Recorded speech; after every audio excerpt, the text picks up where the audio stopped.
last 30 years have seen a momentous rise in the open-world 3D role-playing game, and spearheading this genre, one company. Adopting new technologies. It features all new rendering, lighting, and landscape technology. Pushing new boundaries, and breaking new ground. Look at this, man! And spearheading this company, one boyishly handsome man. It had been a rocky last few years, but in late 2023, he and the team were in the final works of their next game. The biggest game they'd ever made. More content than their last 2 games combined, he said. Ready to sweep the Game Awards, as he was now well accustomed, he puts on his leather jacket and emerges once more. But first, we go back.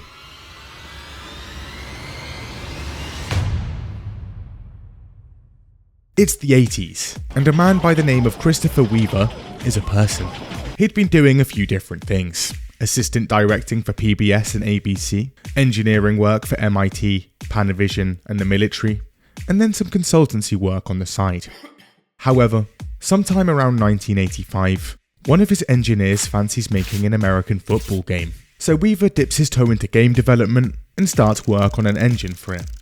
It's now 1986, and they've just set up shop in a small office in Bethesda, a census-designated place in Maryland. They incorporate, and then smash out the game Gridiron by the end of the year. It's one of the first sports games to factor in things like momentum and collision detection, and features fairly sophisticated movement mechanics for the time. The graphics are also jaw-dropping. Oh my god. And the game does alright. EA even approaches them with a contract to work on a football game together.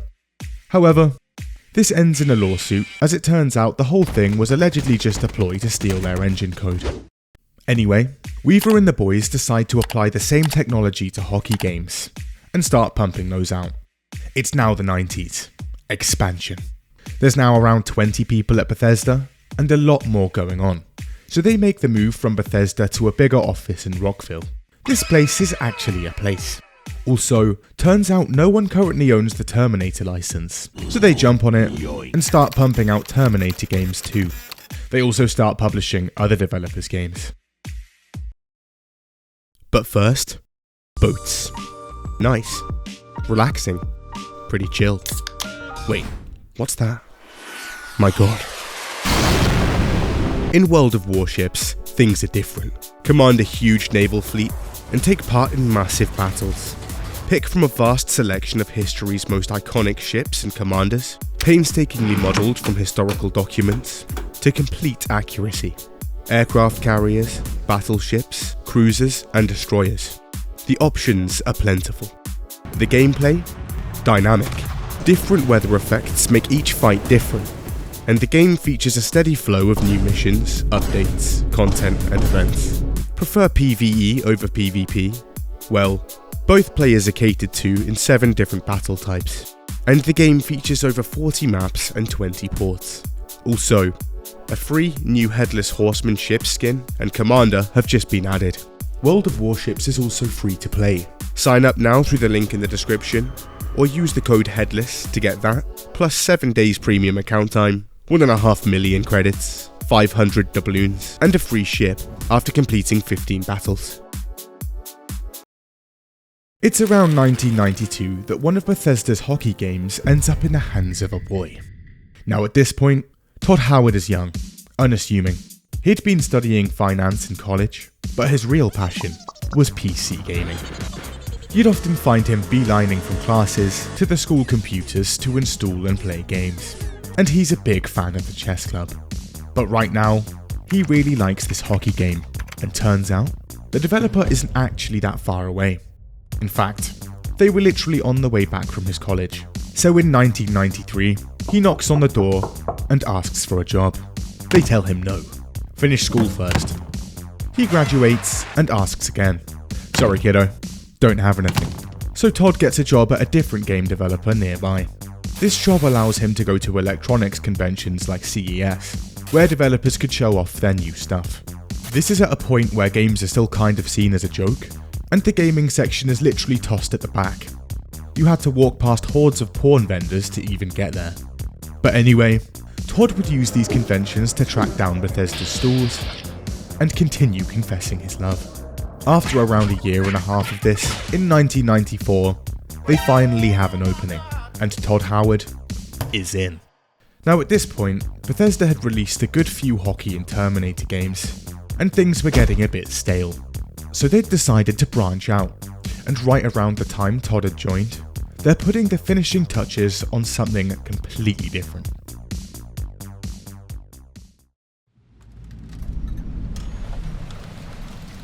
Headed by a man named Julian Jensen, and with a team of around 10 people, the Elder Scrolls Arena had now been in development for around 3 years. It had started out as a simple, linear gladiator combat game, but ambitions quickly ballooned. They added side quests, fantasy elements, and some exploration around the cities. And after some playtesting, you know what, fuck the arenas. Let's open this whole thing up. And before long, they're building a fully fledged, open-world role-playing game with side quests, explorable cities, and procedural generation. It's ambitious. They'd had to create their own proprietary engine specifically for it, and other developers are actually laughing at its scope. But in late 1993, it's nearing release. And there's a problem. They'd completely switched genres, but the original game's marketing materials had already been printed, resulting in a front cover and half the name having nothing to do with the actual game. At this point, it would be time consuming and expensive to redo it all, so they end up just sticking with it. And in 1994, the game hits shelves, and people pick it up. Looks nice. The storyline isn't amazing, the quests are pretty linear, the graphics are only okay, and on launch, the game is absolutely fucked. There are random crashes, falling through floors, corrupt save files, invisible enemies, quest items not spawning, enemies just walking through walls, and more. It's also very hard to run, but install the patches coming out every other week, and eventually, the game works. And it's good. It starts out like any other dungeon crawler at the time, but leave that first dungeon, and you can go anywhere. For starters, the game is absolutely massive. Its map spans an entire procedurally generated continent, clocking in at around 9 million square kilometers. That's over half the size of Russia. There are hundreds of towns, cities, dungeons, and quests to dig through, although again, these are mostly procedurally generated. There's also a ton of NPCs. All are procedurally named, and have their own professions. They'll even run away if your weapon's drawn. Arena also has a pretty detailed character creation system, with various races, 18 classes, and an attribute system. Also, a cool spellcrafting system, a dynamic weather system, and is that a persistent day and night cycle? Pretty rare at the time. At night, shops even close. And just like real life, monsters and other creatures start to appear. And the game goes on to sell around 100,000 copies. Not a massive success, but it's alright. And Bethesda hits the green light for a sequel.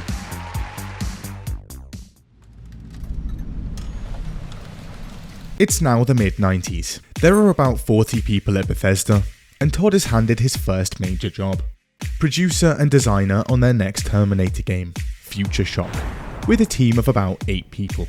This is one of the first-person shooters to feature true 3D environments, thanks to their cutting-edge, in-house game engine, X-Engine. It's also one of the first PC games with full 3D mouse look, meaning you can now look up and down. Despite all of that, it doesn't sell too well. But at the same time, development on Arena's sequel is now well underway, and Daggerfall is shaping up to be one of the largest and most ambitious RPGs ever made. They now had a bigger dev team, around 15 people. However, development is still not fun. 7-hour workdays, 18 months of crunch, some weeks, 60 hours on the clock minimum, or managers would be screaming. Things are so bad, the Terminator game devs are pulled in to help out. They have limited technology to work with and a far tighter deadline. And again, there are new ideas and features constantly bloating the scope of the game, with a ton of these eventually having to be cut. In-depth housing furnishing, warring factions, cities under siege, advanced AI, and even multiplayer, all nixed. Naturally, the team is fairly stressed. A decent chunk of staff dip from the company, and one is even hospitalized for a breakdown. Development of this game is such a nightmare, it's almost the end of Bethesda Softworks. But in 1996, after almost 3 years of development, Daggerfall comes out the other side. And it's very good. It also sells very well, shifting over 100,000 copies in just a few days, and eventually settling at almost 1 million. Again, the game is huge. This time it's set in a smaller, but more fleshed out segment of the continent, this time with around 15,000 towns and cities, and almost 1 million NPCs, who are now also racist. The map is now about 200,000 square kilometers, almost the size of the UK, and this time it's fully consistent, meaning you can actually walk from town to town. One guy on Reddit says walking the map corner to corner took him around 69 hours. Nice. It's also on Bethesda's new X engine, so enjoy all of that in true 3D. And Daggerfall is packed with new features. Lock bashing, climbing, house and ship purchases, a detailed banking system with letters of credit and loans, horseback travel, an actual legal system with court sessions, and holidays with actual effects on the in-game world. Daggerfall is also a far more in-depth RPG. There are massive upgrades to the character system. It now features 35 skill lines, including parkour, speechcraft, and the ability to learn enemy languages. Also, instead of leveling up and manually choosing which skills to improve, skills go up by just doing the skill. There are also now joinable factions, like the Fighters, Thieves, and Mages Guild, an upgraded dialogue system, and a whole reputation system to boot, with factions, cities, provinces, lower classes, and upper classes, all having their own opinion of you. If you start a fight with me, you thug scum. Your alignment with factions even changes the end of the game. Naturally, Daggerfall ends up being an absolutely huge install, around 400 megabytes. Bear in mind though, this is at a time where most games clock in at around 10 megabytes, and hard drives only really go up to about 1 gigabyte. Again, it's also very hard to run, and the game has horrific technical issues. This is actually much worse than Arenas, so Bethesda gets back on the patch mill, but even still, the game remains very buggy to this day. In December 1997, they release a linear dungeon crawler called Elder Scrolls Battlespire. It does terribly. In October 1998, they release Elder Scrolls Redguard. This is a 3D action-adventure game inspired by Tomb Raider. It also does terribly. In fact, these games do so badly, the company's now in financial ruin because of them, and they're now downsizing massively. Yes, I was in the chess club. During this time, a ton of devs hit the road, including Julian Lefay and most of the original team. Things are bad. So in an attempt to get their hands on some more cash, Bethesda restructures, and in 1999, Chris Weaver brings in a guy called Robert Altman to co-found ZeniMax Media, Bethesda Softworks' new parent company. Now Altman is a well-connected lawyer, and with him now in the picture, Bethesda can get some serious investment. So Weaver steps down from CEO to CTO, and Altman steps up. Robert Altman has a completely clean history with no scandals at all. A couple years later, and in 2001, the publishing and development arms of Bethesda split. The publishing arm staying as Bethesda Softworks, and the development team becoming Bethesda Game Studios. They all remain in the same building. However, there's a situation brewing. The dot-com bubble has just burst, and trillions of dollars are currently being vaporized from the stock market. Bethesda is hit hard, and now even more developers are leaving or getting the sack. On the board of directors, serious bad vibes. They're currently doubting the whole enterprise, and there's growing tensions between Weaver and other executives, but particularly Robert Altman. Weaver is focused on the technology and innovation in the games, Altman on the finances and profits of the company, and these clash. And eventually, it comes to a head. And Altman usurps the throne. You know how much I sacrificed? He kicks Weaver out of his own company entirely in 2002, First time. and stacks the board with his own guys. This results in a nasty lawsuit. It's around the same time that the few developers left at Bethesda are putting their heads together for what they think could be their last game.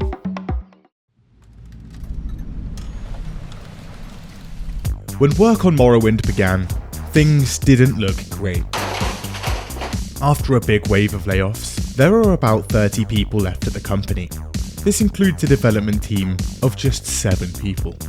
As the director of the Elder Scrolls Redguard, as well as one of the few developers actually left, Todd is now the project lead, and in late 2001, he calls in the boys. Listen lads, this could well be the very last thing we're ever gonna make. If we don't nail this, we're cooked. See, Morrowind originally started out much grander in scope, but they'd made that mistake twice before, and development wasn't a great time. This time, they could not miss. So Todd's deciding to dial it back a bit, and attempt a more focused development. The procedural stuff, that's getting flushed. This thing was going to be fully handcrafted from the ground up. Also, that 3D engine of theirs, in the bin too. They're now using an engine called Gamebryo, and naturally, this new engine changes the game a lot. They're now able to create a far more detailed world, enhanced graphics, physics, and lighting. Also, more complex scripting and AI. Talk to me. Who's there? Who's there? If you talk to someone while invisible, they react to that. Todd, you've done it again. Despite all of this, development is still horrific, with 7-day work weeks at points. But after a small delay to May 2002, after 5 years, the next Elder Scrolls is ready to release. Morrowind is a completely new Elder Scrolls experience. Instead of the procedural towns, cities, and quests, players step foot into a rich, handcrafted world, just bursting with detail. He's out of control, this bots. Not just the world. Pretty much every NPC, including random bandits, are handcrafted too, with their own custom names, stats, and often backstories or notes. Its storyline is very well written. It spans politics, philosophy, and religion. And it's all layered and ambiguous. Every quest in the game, also handcrafted, and includes a ton of player choice throughout, with branching, interconnected quest lines that are approachable in different ways. It's immersive too. You can kill every single NPC in the game, even if it ruins your main quest. What have I done? There's basically no fast travel beyond paid transportation services from city to city, and there's no quest markers, or even a compass. If you want to finish a quest or track somewhere or someone down, you'll have to ask the locals. The world itself, unique indeed. Interesting architecture, outlandish creatures, and big mushrooms. And due to the new engine, it's alive, with items all over the map that you can pick up and drop. Also, this time round, they'd gone with a guy called Soule for the soundtrack, and new music good. NPCs get an upgrade. There's now some light voice acting, and the game introduces a disposition system, meaning every NPC either likes you or hates you depending on your personality, speechcraft, general reputation, and race. Okay, you're good to go. Morrowind also introduces leveled zones. See, a ton of enemies in the last 2 games scaled to the player's level. You leveled up a bunch and improved your skills? Well, unlucky. So has everyone else. But here, certain areas will have higher level enemies and loot, meaning exploration is more dangerous, but more rewarding as you get better. On PC, Morrowind also ships with the Elder Scrolls construction set, essentially the original dev tools Bethesda had used to actually make the game. Every aspect of the game, from landscapes to graphics to quests, anything you could hope for, are now open to modification. It's not all good though. The combat in Morrowind is incredibly clunky and works on dice rolls. Just very clearly hit that guy at point blank range? No, turns out you missed. Also, bad balancing, and there are a few things missing from Daggerfall. The lock bashing, climbing, housing in ships, banking system, horse travel, in-game holidays, and legal system all gone. And of course, again, the game is buggy, suffers from bad performance, and is hard to run. But overall, Morrowind is an amazing game, and it flies off shelves. It's revolutionary, a way bigger success than they'd ever anticipated. It sells over 4 million copies in the first 3 years. Critical acclaim coming in from all directions. It's even crowned the Game of the Year. Bethesda also shipped it on the original Xbox for the first time. This is at a time where RPGs are more PC focused, so it's now reaching a whole new market, and it goes on to be the 18th best-selling game on that console. Morrowind conjures a massive profit, and Bethesda finally has some financial breathing room. After Morrowind, Todd is hailed as a king, Bethesda's saviour. Under his direction, he'd brought the company back from the brink, so naturally, he's back in the cockpit for their next project. Bethesda also doubles up their workforce with some of that new cash. They've also just gone in on new technology. For the first time, they're playing around with the Havoc physics engine, alongside a new world rendering system. They're also bulking up on the voice acting. In Morrowind, only a few key characters were voiced, but here, Todd wants everyone. And the script for the game ends up at around 40,000 lines of dialogue. That's about 50 hours of audio. An issue. This ends up taking over half the game's file size, so they end up having to trim thousands of voice lines and a ton of already developed game features, just so it'd fit on the 360 disc. Like the first game, arenas were supposed to be in every city in the game, and it was all pretty much done here, but again, it had to go. May 2005. It's E3, and promises are hefty. Todd jumps on the mic himself and fills us in on his new Radiant AI system. Let's take a look at the other side of the game, our new Radiant AI system. It allows NPCs to have full 24/7 schedules. These NPCs are not scripted.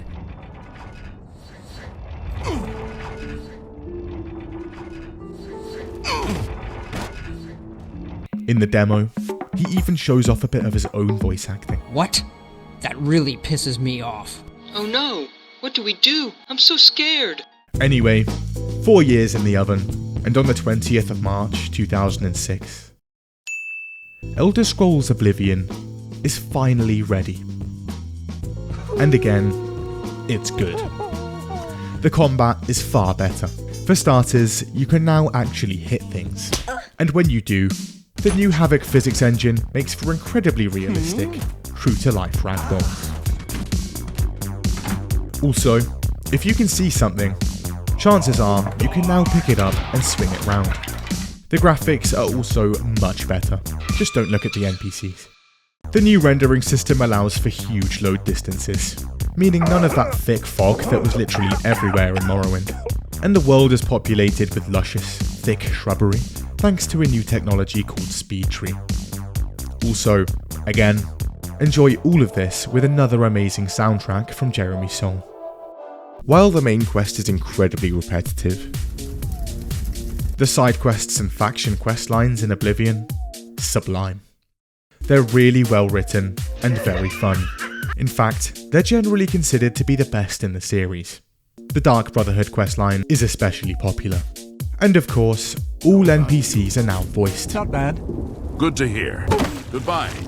Goodbye. There's even some celebrities in here. However, this doesn't come without issues. There are over 1,000 NPCs in the game, and there are only around 10 voice actors between them. Naturally, you'll be hearing some of those voices a lot. One guy alone voices every single guard in the game, and a ton of other characters. Stop right there, criminal scum. Stop! You violated the law. I'm a guard, and I love my job. If you run into trouble, come find me. Players also notice some of the voice acting isn't amazing. Turns out, when recording the voice lines, Bethesda had opted not to go in order of conversations, characters, or even just chronologically, but to go through every voice actor's line alphabetically, meaning voice actors had pretty much no idea what the actual context of their lines were. Brilliant. Actors also just switch voices randomly halfway through dialogue. I could be banished for telling you. Okay, I'll show you. And legitimate voice acting mistakes are just left in the game. All on the same night. Wait a minute, let me do that one again. I heard the thieves broke. Fans had also noticed something new. A lot of features from the older games were missing. What happened? Well, back during development, and Todd had looked at Morrowind. We made a great RPG here, boys. A ton of freedom. How can we remove and streamline as much of it as possible? And they got to work. Morrowind's nuanced storyline with conflicting goals and intersecting quest lines between factions. Cool, but confusing. Too much choice. Make it far simpler and completely linear. Also, let's remove any skill requirements for advancing in factions. So now literally anyone can become the head of any faction.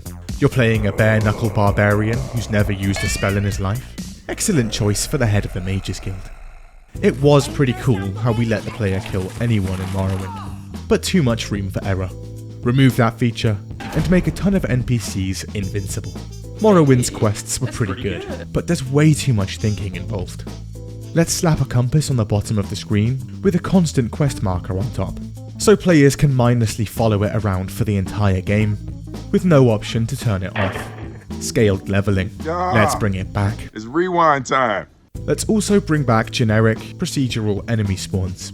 And let's implement them so badly, all enemy spawns eventually become huge damage sponges that can take you out in a few hits unless you level efficiently. It's apparently actually easier to complete the game at level 1 than any other level because the enemies get so OP. Wow, 2 hits and you're down. It is evolving, just backwards. Also, is that petty bandit donning Daedric armor and weapons? In Morrowind, the main way of fast travelling is paying for public transport that takes you from city to city. But for Oblivion, let's just add free fast travel from anywhere on the map, so you can go anywhere you've discovered, at any point, at no cost. Now let's remove a ton of skills. Dumb down spellcrafting, and remove spears, throwing weapons, medium armor, and a ton of spells. Perfect. And by this point, players are noticing a common theme here with Bethesda games. They had a certain charm to them, and Oblivion was no different.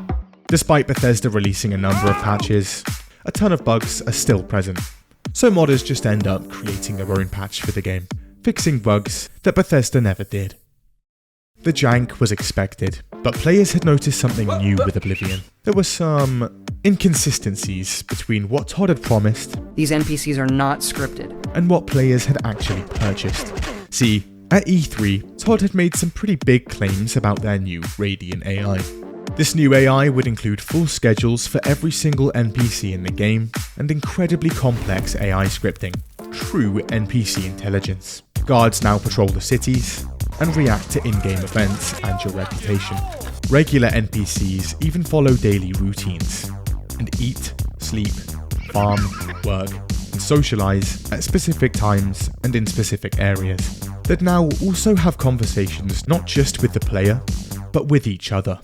Todd and the team had even spent time and a ton of money having conversations in real life, and spent hours modelling them for in-game adaptation.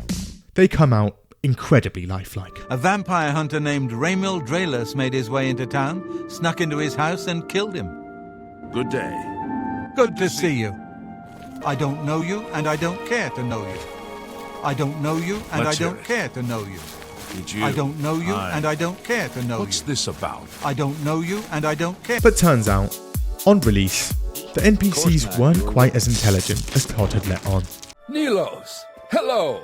That NPC said the other NPC's name. That never happens. So she's picked up a bow over here. Wait, what? She's decided she needs ammo, so she equips the quiver. NPCs never did that. And she can practice her skills. So she's going to drink this potion. It's going to increase her marksman skill. Dude, that's crazy cool. That was never in Oblivion. None of this made it into the game. The AI was so dumb. Bethesda would go on to claim the AI was too smart and had to be dumbed down. Snow. We need more snow. Can't have enough snow. Indeed. Then, post-launch, Bethesda crank out a few expansions, like they did with Morrowind. They're highly rated. However, this time round, they're also selling small, downloadable item packs on the store. And the first of these, a $2.50 piece of horse armor. Bethesda had just released one of the industry's first microtransactions. Naturally, people aren't too happy. How much horse armor did you sell?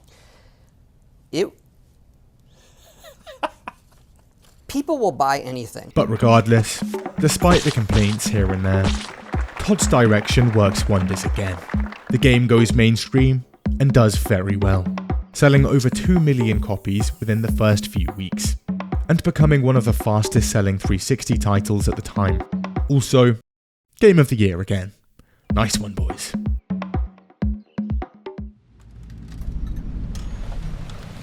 Oblivion had taken 4 years and a ton of cash, so ZeniMax says, hey, we should probably get something else going here.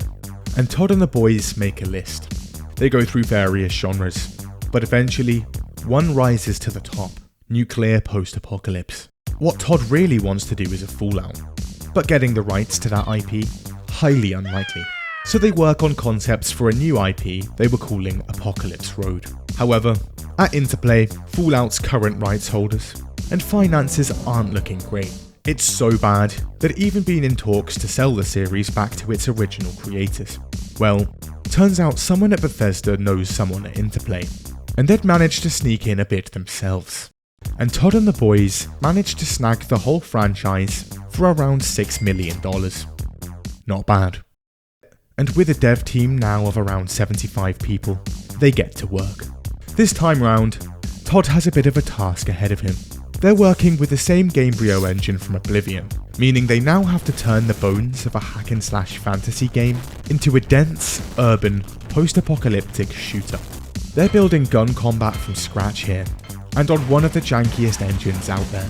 But after a few years, things start to come together, and the game's in the final stretch. So as is now customary, at E3 2007, Todd spawns on stage and runs us through the game. We're ecstatic to show publicly for the first time here today, Fallout 3 demoed live. Let's take a look. Here we have an iBot broadcasting the word of the US government. I will fight to protect you. I am your president of law and order. They're eating the cats. They're eating the pets. And on the 28th of October 2008, Fallout 3 comes out. Now, the first two Fallouts generally considered two of the best RPGs ever made, so the bar for Fallout 3, pretty high, but Bethesda delivers on a few points. First off, they'd nailed the look and tone. Fallout 3 carries the aesthetics of the first two games into 3D well. It was perfect. Bleak and gritty, retro-futuristic, a dash of dark humour, and then that 2000s piss filter slapped on top. Chef's kiss.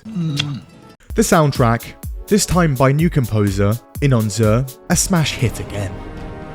And if you're not a fan, just hit the new in-game radio and roam the post-apocalyptic wasteland, absolutely annihilating people to pleasant 40s jazz. The map has amazing environmental storytelling. You'll find skeletons at the vault door, remains of people pleading and begging to be let in and saved from this approaching doom. And some pretty interesting locations, like a vault filled with endless clones of a man named Gary.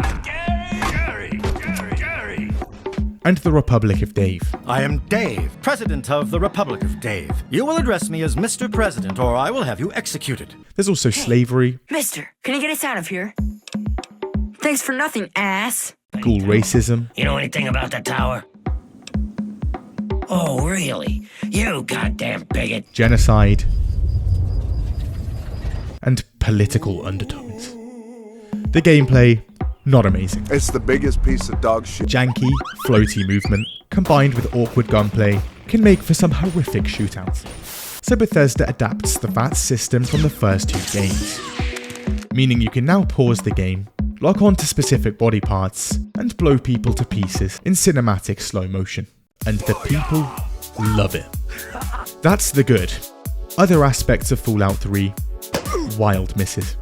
Again, the game reuses a ton of voice actors, resulting in everyone sounding the exact same. One of your companions even has the same exact voice as every raider in the game. The combat AI sucks. They have no concept of cover, so they'll just strafe left and right and beeline straight towards you. And of course, the usual Bethesda jank. Game breaking, quest breaking, file corrupting bugs, crashes, horrific performance on PS3, and the realistic ragdolls return. There's also no field of view slider on PC, even though you can easily change it via console commands. Also, again, the RPG elements. Where are they? Some elements from the originals had come back. Drug addiction, the special system, perks, skills, and speech options. But even then, some of them are gimped. For starters, speech. The dialogue in Elder Scrolls games basically amounted to running up to someone and just shouting boomers at them. But this wouldn't cut it for a Fallout game, which had tons of choice and consequences in dialogue. And in Fallout 3, it's much worse. Fallout's original speech checks are subtle. The game doesn't actually show you speech options you haven't unlocked, and doesn't even tell you when it is a unique option, so you need to actually read and think about what you pick. In Fallout 3, even if your speech isn't high enough, the system works on percentages. So either way, you still have a chance to succeed. Doesn't work the first time, just reload the game till it does. In 1 and 2, dialogue choices could make a major difference in the way things panned out, and would also often vary based on specific skills, special attributes, or traits. But for 3, Todd just said nah, let's stick with just speech, and a handful of instances with very select perks. Speech options in 3 are also far less consequential. The first 2 Fallout games were very involved, in-depth RPGs with branching storylines, open-ended quests, and a ton of skill checks. Also, a ton of impactful decisions that shaped the world around the player, and contributed to a ton of different endings. But, like for Oblivion, the quests in Fallout 3 very linear. You're on a fixed path for pretty much the whole game, and most quests have one outcome. And that one outcome normally involves this. The first games also allowed you to kill everyone in the game. Here, 1/3 of the characters are now unkillable. Before, you'd work to piece together breadcrumbs of information from NPCs, work out where to go and what to do, and the world and quests would open up organically from there. But in Fallout 3, again, they slap a quest marker on your screen, and you end up just following that for the rest of the game. The game is also very easy. In 1 and 2, resources were scarce, and you had to plan accordingly. But not here. There are weapons and armor laying about everywhere, and it's not long before you're absolutely loaded with caps and ammo, and constantly over-encumbered. Bethesda adds enemy scaling again, meaning everyone on the map is roughly the same level as you. Both Fallout 1 and 2, and Oblivion and Morrowind, had joinable factions, but for Fallout 3, nah, leaving out. Can't join them, and there's not even a reputation system for them. Instead, they'd just added the karma system from Fallout 2, and this is a bit flawed. Did you just steal a shoe? What are you doing? Nothing. Me? Just hanging around. Well, the whole town is now coming to murder you. As a result of all of this, Fallout is essentially no longer an RPG. It's an action RPG with bad action. Also, by this point, key writers and designers dating back to Morrowind had begun to leave the company. Not good. So Todd sniffs around for replacements, and eventually, he lands on a bloke called Emil Peyruis, the guy who wrote Oblivion's Dark Brotherhood questline. He's now head writer and designer. Sweet. The Dark Brotherhood questline was really good, so that's a good choice. One problem. This guy's actually not great, and now he's no longer working on individual quests, more like the whole overarching story, character arcs, themes, choices, and consequences for the entire game. As a result, Fallout 3's story and quest design, very underwhelming. The entire main quest consists of just following the trail of your dad out in the wasteland, and then being bossed around by other people.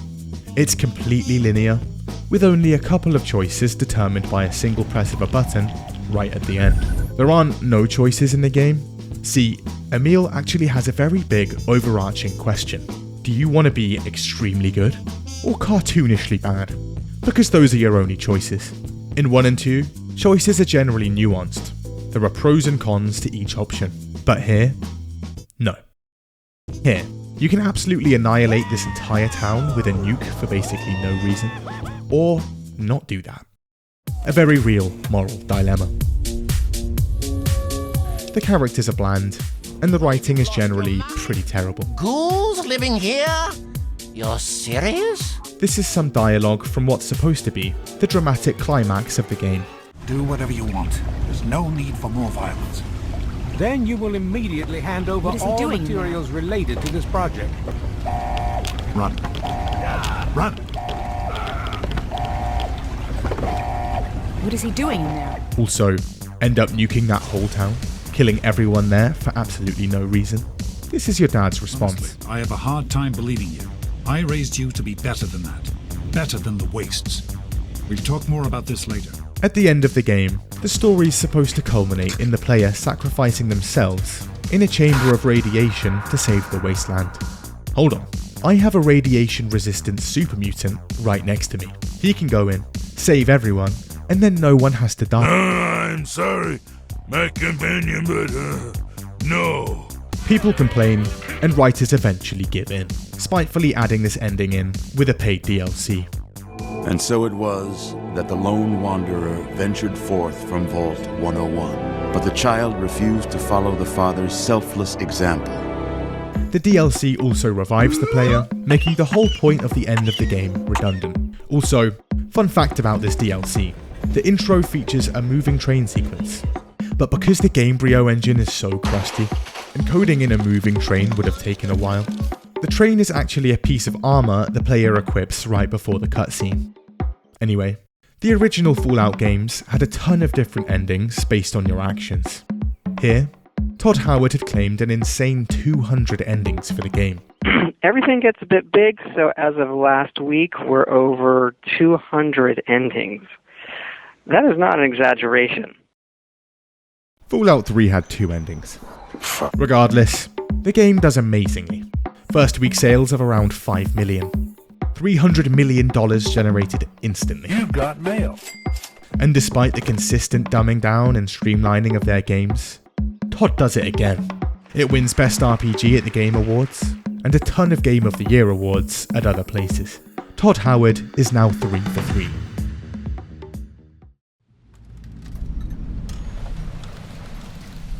The year is now 2010. Bethesda Game Studios is a team of around 100 people, and they're riding high. Both Oblivion and Fallout 3, big wins. Todd had found himself a golden formula here, and he wasn't changing it anytime soon. Now, it had been about 4 years since Oblivion, so the hype for the next Elder Scrolls, quite high. E3 2010. Todd emerges on stage through a sea of vape mist. He weaves between a group of bald men in robes, while epic chanting music plays. This Todd seems different. He's sporting a slick brown leather jacket. I love leather. On his face, a sly smirk. Gone was the quiet confidence. Now, he's glowing. Anyway, Elder Scrolls V is about to be revealed. Wow. And they go on a marketing frenzy. Whatever you say, Mr. Billboard. A ton of television ads, expensive live trailers, and stuff like this. In promotional material, Todd is getting increasingly unhinged. When you walk into town, we can have it look for someone with a child. We can have that child kidnapped and put in a dungeon nearby. Forget the dungeon, children. The game looks fantastic, and it's launching soon. People are very hyped. And on the 11th of the 11th, 2011, it's go time. For starters, the art direction here, incredible. Enemies, armor, weapons, and the huge snowy vistas in this game all look fantastic. And as is expected at this point, Jeremy Soule's soundtrack, perfection.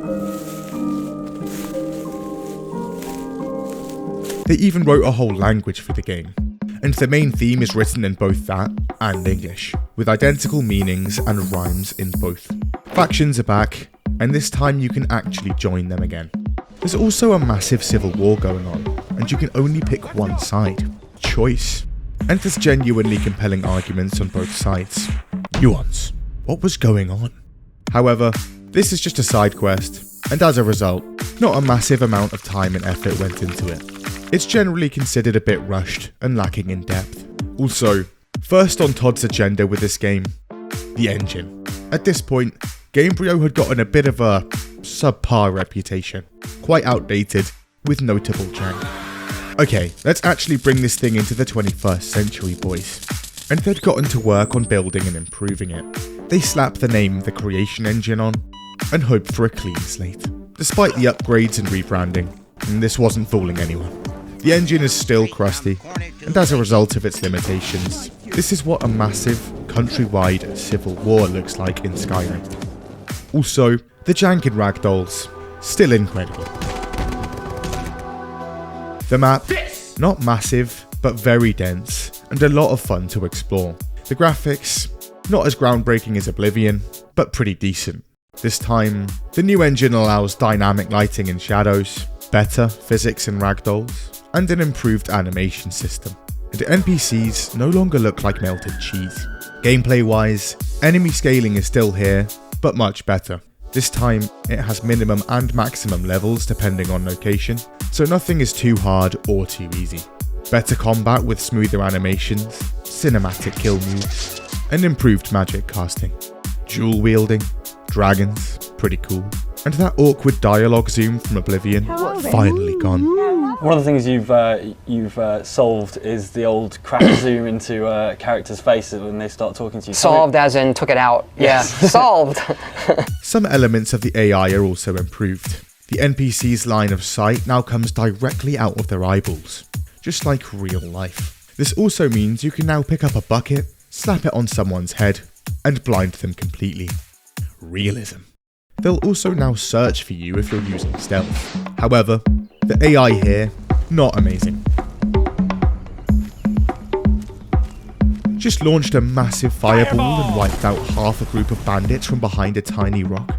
They'll conduct a massive manhunt for you, and then forget about everything in about 15 seconds. Must have been the wind. Immersive indeed. Hey, watch it. Need something? I'm going to find whoever did this. However, in a few cases, Oblivion's AI is actually better. Turns out, this time round, Todd's groundbreaking and immersive radiant AI had been dialed back a bit, and NPCs in Skyrim now rarely, if ever, actually talk to each other, outside of a few scripted moments. Skibidi was fine until you rizzed along. Simpire was chill AF. They also love talking over each other. I'm always interrupting people. Also, again, a ton of NPCs here are essential. Ma'am, please die, grandmother! Oh, she's essential, are you serious? Todd's formula for game design was simple. Simplification. What could we cut? Streamline, trim the fat, and make this meat lean. And this didn't change for Skyrim. And the first thing on the chopping block? The character system. Attributes? Don't need them, mate. And in Skyrim, they're completely gone. Instead, players just choose to improve either health, stamina, or magicka on level ups. Classes and birth signs? Don't need them either. Skills? We didn't remove enough last time. Acrobatics, athletics, hand-to-hand, and more? In that bin, now. Now let's add a perk system, but no need to get too creative here. If you can't think of something cool, number go up will work just fine. And they were finished. All of this results in no strategy to character creation and leveling, and different characters and playthroughs that feel very samey. The armour. In Oblivion, it's a bit more involved. It was split into helmet, greaves, cuirass, gauntlets, and boots, alongside a clothing and robe layer. However, all of this was far too confusing, so Todd decides to dumb it down. The greaves and cuirass, combine them. The clothing and robe layer can go entirely. Also, armour and weapons in Oblivion would get damaged over time, with the player either having to pay for repairs or repairing them themselves with the armourer's skill. But in Skyrim, no more. They also remove staffs, ability enchantments, NPC dialogue disposition, and the entire spellcrafting system gone without a trace. The writing. Emil Paliarulo is head writer again, and as a result, things are not great. The main quest? Dragons bad, and they're back. A grave existential threat. By my calculations, we have 5 years until the world ends. Fix it, now! But other than right at the start of the game, and then a bit later on at a small tower, the dragons don't really actually bother anyone. In the main questline, 90% of the time you're either clearing a dungeon, fighting a dragon, or searching for a powerful word. Side quests are a massive downgrade. In Oblivion, there are murder mysteries, paintings you can enter, dreams, and so on. Skyrim, not so much. Some good stuff here and there, but they're few and far between. A ton of them basically being fetch this, or that guy. NPCs in Oblivion acknowledge your actions as you progress. You just helped save town down the road? Fair play, mate. Let me get you a pint. In Skyrim, just saved the planet from world-ending dragons. Hang on this all day. Yeah, alright mate. No one asked. Also, you're fighting in a massive civil war, and the main difference in outcome is the guards looking slightly different. I don't know, they all kind of look the same. You just slaughtered the whole continent's emperor. It makes literally no difference at all. Nobody cares. Add some boring dialogue, bland characters with no personality. Do you get to the Cloud District very often? Oh, what am I saying? Of course you don't. And Emil called it a day. I'm done. That's it. I'm out. Then there's the general issues of the game. In Morrowind and Oblivion, factions are scattered across the map and in different cities. Here, they're isolated to one city each. Quest markers are back again, and are now even more prominent on screen. However, this time you can actually turn them off. Nice. But here's the thing. Due to the game's butchered journaling system, it's almost impossible for you to actually work out what to do or where to go without them, making this option completely pointless. At this point, even Bethesda could no longer ignore the bugs. So for Skyrim, they dedicated a whole team pre-launch to hunting them down. It worked perfectly.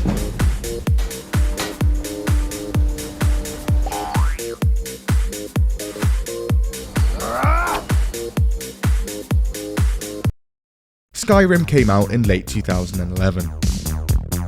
This is also around the time YouTube begins to explode in popularity.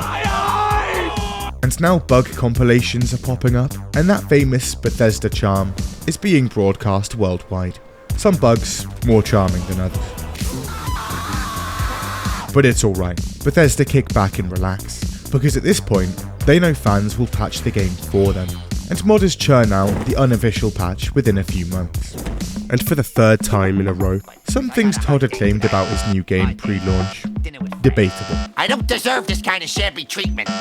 See, they'd already perfected Radiant AI, so Todd decided on a new thing to show off, Radiant Quests. And Skyrim would feature an infinite amount of them, he tells us. We'd never run out of things to do, and he's not actually wrong. It's probably a total waste of my time. However, he also mentions Radiant Story. Right, so we have this new piece of tech called Radiant Story. This would be a system where these Radiant quests would be dynamically generated based on the unique factors of your playthrough. Places you've discovered, quests you've completed, and previous interactions. Spend a lot of time with a particular NPC, they'll probably hire you for a hit. Or you'll be hired to hit them. Todd tells us this system will also lead to strange random encounters. Just dropped a sword in the middle of a pub? Chances are, two guys are getting into a scrap over it, he tells us. Questions? Good at a particular skill? A random man may even come up to you and ask for training for it, or challenge you to a duel. Training, eh? The real question is, can you fight? None of this ever happened. So that was a f***ing lie. What we get instead is an endless wave of generic, procedurally generated, cookie-cutter quests that spawn basic, nameless NPCs into the game to kill or steal from. Fantastic. Also, logs and trees and all the way up to distant mountains, and if you've played our previous stuff, you know that mountain is not just a backdrop. You can walk all the way to the top of that mountain. True, but elusive. Half the mountains in this game have nothing of interest on them. Well, this sucks. And there's no actual system to climb them. You'll have to stanky leg your way up a metric ton of ragged rocks, due to them not having actual pathways. Stanky leg, push. Stanky leg, push. Also, Todd definitely mentioned a working economy system. We have a working economy that you can either do, you can actually sabotage this wood mill if you want. And so am I going to be able to participate in that economy? Slightly. It's kind of, you know... Naturally, on launch, people want to see this groundbreaking mechanic in action, so they try to decimate the local economy by attacking the local sawmill. Nothing happens, because this feature never existed in the game in any form. The modding scene for Skyrim, absolutely massive. Immersion mods, quest mods, survival mods, graphics mods, other mods. Todd and the boys see this and start brainstorming. No way! And a few years after release, Bethesda unveils their brand new idea, paid mods on the Steam Workshop. They tell us it's to financially compensate modders, but then it comes out that mod creators receive just 25% of the revenue here. Valve get 30%, and then 40% kicked up to the big guy. Also, due to the complete lack of moderation, the majority of mods on here, amazing. A ton are plagiarized from the Nexus, and even from the same Steam Workshop. Naturally, the whole thing is incredibly unpopular, and Bethesda and Valve are forced to backpedal. Despite the consistent dumbing down, removal of features, roleplay regression, terrible writing, relentless jank, and honeyed words from Todd. Again, the game does insanely well. Within 2 days, it sells 3 million copies. A week, 7 million. A month, 10 million. Over $500 million in the bank. And Bethesda Game Studios is now an institution. Skyrim, a cultural icon. To many, now the face of the open world RPG. Todd's 4th major game and his 5th Game of the Year award. Thank you so much, everybody at Spike TV, everybody who supported this game, the whole team at Bethesda Game Studios. We've poured ourselves into this. At this point, the man just couldn't miss. God Howard, people even say. Todd is now 4 for 4. A literal god. He could do no wrong.